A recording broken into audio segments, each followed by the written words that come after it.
Hi guys, and welcome back to Rosie Plays This Winter of Ours. Wait, was I not supposed to hit start? Oh wait, no, go back. No, load.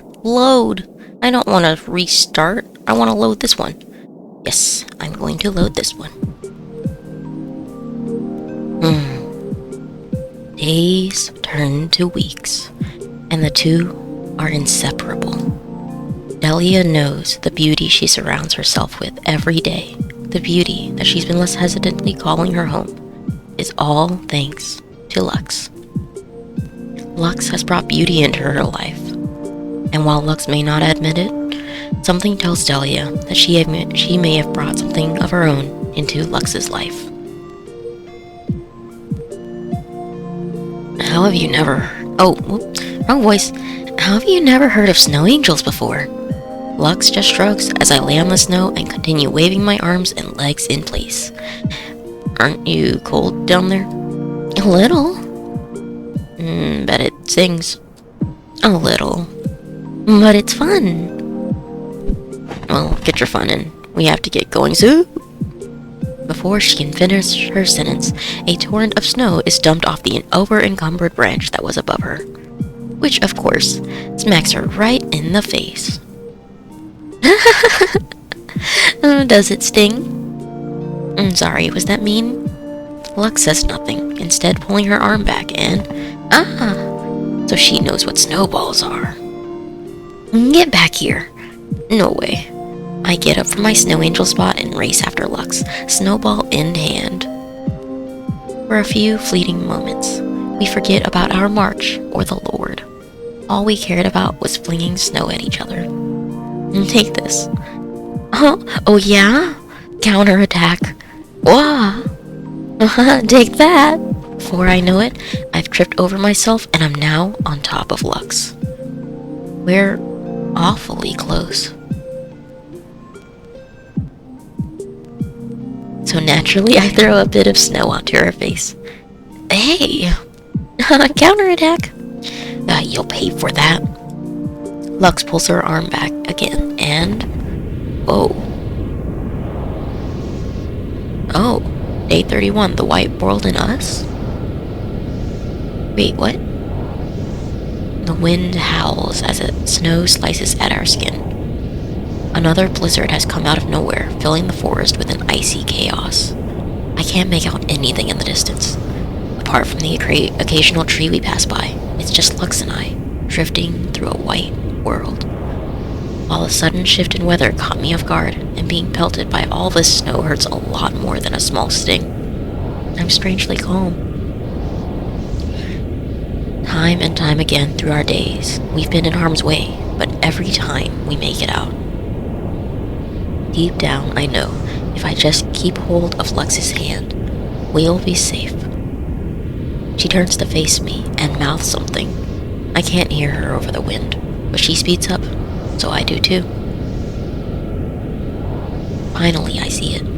The walls of a cliff unveil themselves before my eyes, and framed into the cliff is the mouth of a cave. Well, that's pretty good. And with a few more heavy steps,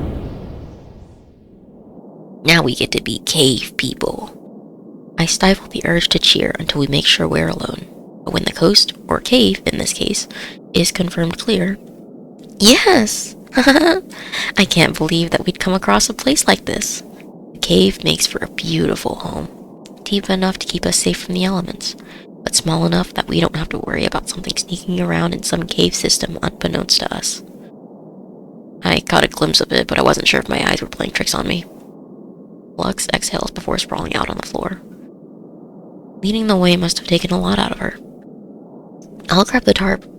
No, I've got it. Lux rolls over, revealing her backpack of supplies. She reaches in, and then her arm flops to the floor. Actually, I can't help but let out a chuckle. I've got it. I fish out the tarp from Lux's bag and lay it on the cave floor. Lux responds by immediately rolling onto the tarp and letting out a satisfied sigh. Better. You think we should make a fire? I'm tired. Come on, it's not too hard. Plus, I bet it'd feel nice to cozy up by the fire. Okay, you win. I gather some firewood from Lux's bag and place it out behind her. Lux sits up and stretches both her arms out. I take hold of one hand, and Lux points the other at the firewood. Soon enough. Fire! That's better. After stretching by the fire for a moment, Lux pats the tarp next to her, inviting me over. It'll feel even better when we're closer. Oh, sure. I've slept almost every night curled up to Lux, but this is the first time she's invited me to lie next to her. Wanting her warmth, I match Lux's position and lie stomach down next to her, propping my head up with my hands. Once I'm down on the ground, I realize just how close our faces are. This isn't normally how this goes either. I quickly turn around to face anywhere but Lux, but I smoothly start up a conversation with her to show that there's nothing to worry about. So, that weather, huh? What a conversation starter. Oh yeah, let's see you try. Okay. So that weather, huh? Seriously? Okay, you win. I can't beat the conversation champion. Victory! I hold up my hand, making a V with my index and middle fingers for Lux to see. Thankfully, she responds to my childish antics with another laugh. As the mood cools down, my mind begins to wonder. Actually, my mind's wondering too. This is day 31. It just processed in my head that this is day 31. That means we've been walking around for like a month. Wasn't it only supposed to take like a week or something to get to the town? It's kind of crazy. Do I really want to leave all this behind? Despite its dangers, I've enjoyed nearly every day I've spent with Lux. And to leave all that? No. Leave her behind just to go back to a life I wasn't very thrilled to live. You know what, Lux? I have made up my mind. About what? I'm not going back just to be a merchant again. I'm gonna, I don't know. But these days with you have shown me that life has more to offer than what everyone in my hometown told me. And I want to live, dang it. I want to live my life. I'm glad. You seem a lot happier now that you've shed off that weight. Dang right. I'll show the world just what Delia is capable of. And as soon as I say that, I remember why we were traveling in the first place. A month of trekking through the snow to get to a place I only just now gave up on. But, sorry for wasting your time. You were escorting me east to Ibelton this whole time, only for me to give up on that destination. I don't mind. It's not like I have anything better to do. Besides, it was fun. Lux pauses. I can't see her, but I can tell the mood around her has shifted. So, will you still need me around? I'm almost blindsided by the question. Of course I'm gonna need you. Of course I'll want you around, Lux. You're the biggest reason I made this resolution. I couldn't even imagine life without you. Wait, that last part has a lot of implications. Or what I mean is that we should be together forever, and that you're part of the reason why life is worth living to me. That's even more... That's even worse! Lux cuts me off with another burst of laughter.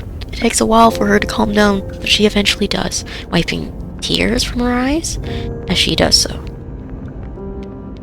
I don't know what to say. You don't have to say anything. Feel free to ignore my ramblings. Lux stays silent. I hope I didn't put her in an awkward position. After a moment, I feel her tug on my coat. Hey. Can I look at you? Look at me? Your face. I want to see your face. Huh? But that's too embarrassing, especially after, Please? Well, when you ask like that... Slowly, I turn around to face Lux once more. She has her arm propping up her head like a pillow, and I feel compelled to do the same.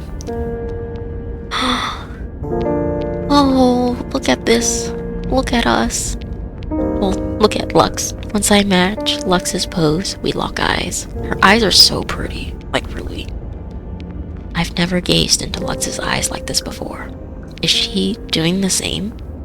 I hope she doesn't think I'm weird for doing this, but I begin to notice small things. The shape of her pupil, the pattern of her iris, just how gentle her stare is. She blinks. I stare into her eyes and she stares back.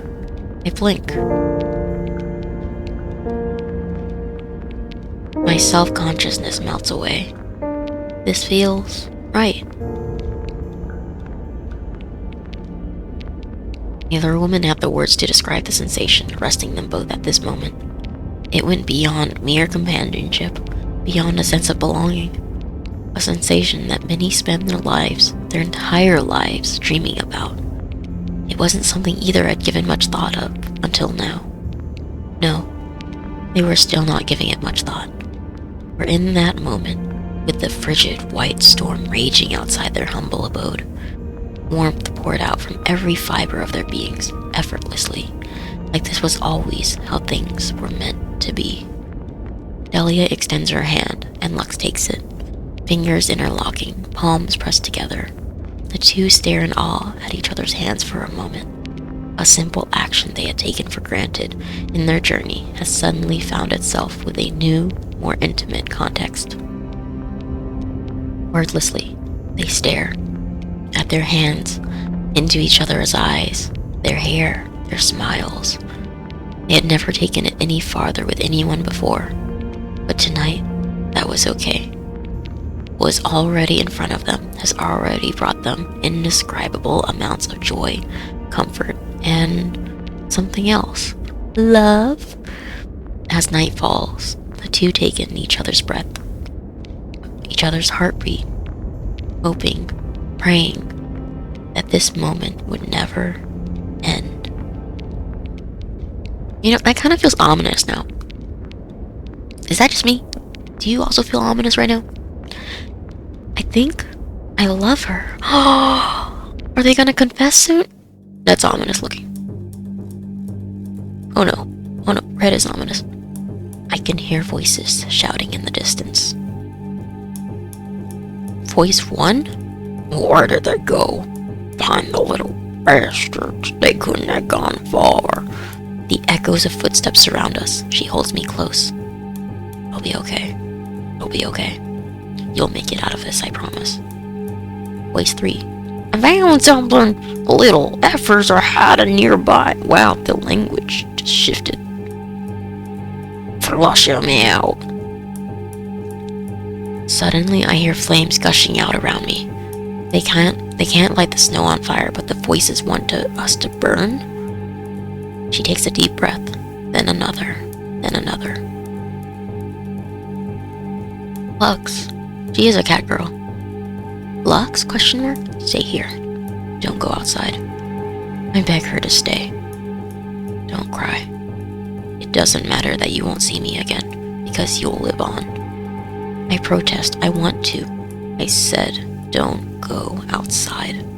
They will not find you. I'll make sure of it. She holds up her claw and stares at it for a moment before closing it into a tight fist, cutting into herself and drawing blood. I won't let them take you too. She turns her back to me. I yell something. She doesn't listen. She leaves the den. We got one! Shoot, she's right there! What are you doing, burner already? Flames rush out once more, and then one of the voices lets out a blood-curdling scream. It's starting! She's already bit into... Shut up and kill her already. Flames erupt once more until I hear the distinct sound of sharp bone-piercing flesh. I can't take the suspense anymore. I poke my head out of the den to find 2 bodies laid next to her. Whoa, she just totally flashed on the... Oh, bones broken, limbs contorted into ringing spirals, faces of agony plastered onto each head.